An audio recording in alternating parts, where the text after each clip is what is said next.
This year's budget was designed to strengthen the economy to enable the government to continue to increase social welfare, tax relief, disability payments, education investment, etc.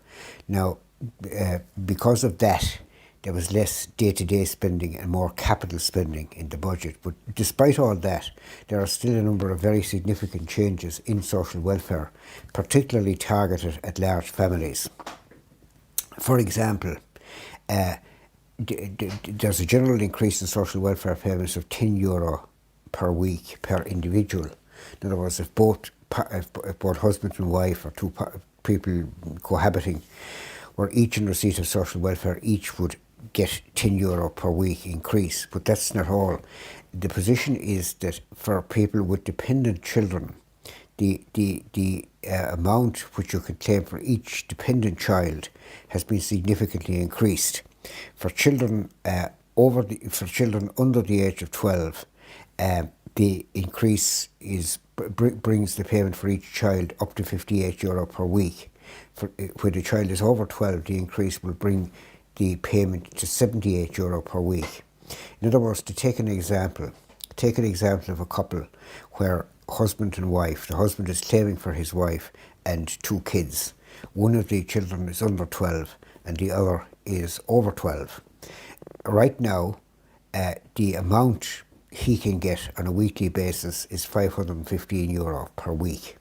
As a result of the budget, this will rise to €555 per week, which is an increase of €40 per week, which is not insignificant. In addition to that, the working family payment, which is an amount payable to lower income families, has been quite significantly altered. In effect, it'll mean about €36 per week to each family. And in addition to that, every family now who are in receipt of the working family payment or part thereof will be entitled to claim the fuel allowance. And that's makes a significant difference. In relation to the back to school clothing and footwear allowance, 2 and 3-year-old kids are now included in that. They weren't heretofore, they are now included. Of course, the fuel allowance is being increased from €33 per week to €38 per week, but there are very significant changes in the means test for carers allowance. They mean in effect that for a married couple now, they can get full carers allowance provided they meet the other conditions, that the carer isn't working more than 18 and a half hours per week, etc.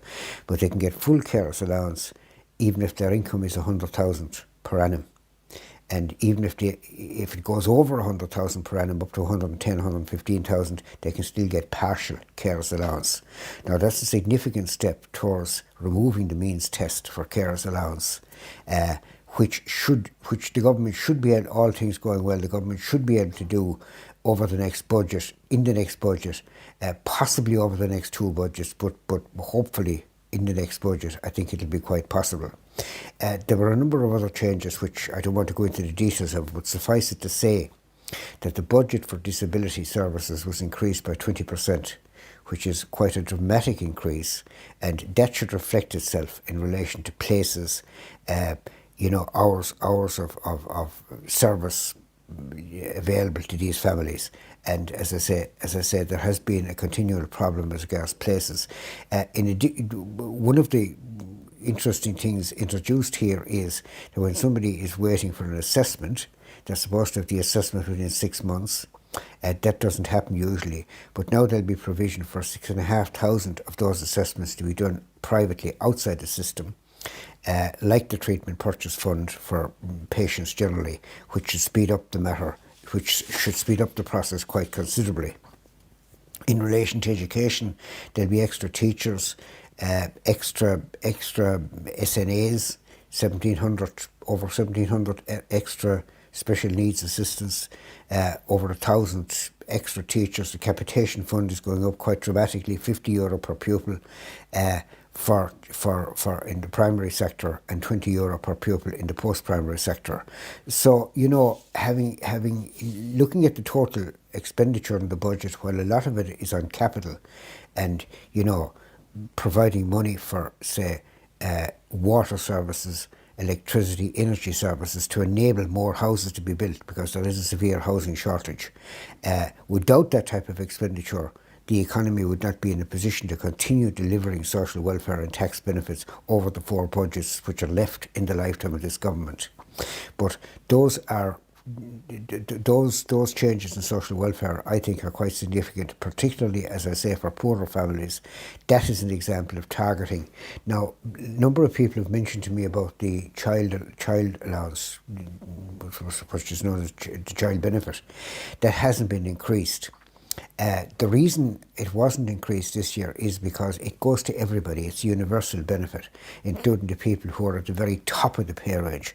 Now, the government are working on a scheme which they'll be able to introduce next year, which will have a 2-tier system of child benefit, whereby the bulk of the allowance will go to people who deserve it most, people on the lower rung of the ladder, as it were, people from the poorer sections of society who really need this payment.